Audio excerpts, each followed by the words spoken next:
$1 million secret about sourcing agent. This is no-brainer. You can source anything for a great price if you know this method. Alright, let's hop on my laptop. Let's say you're buying kitchen gloves, so we type in kitchen gloves in Chinese. We copy the stuff.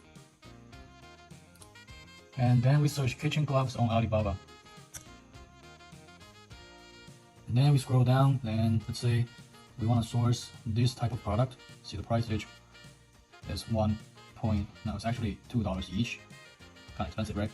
And then we go to 1688. Basically, it's the Chinese version of Alibaba.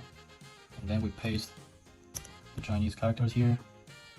And let's find the product right here. So it's 1.8 Chinese yuan here. And then let's convert the currency from Chinese yuan to US dollar. So it's basically 30 cents each.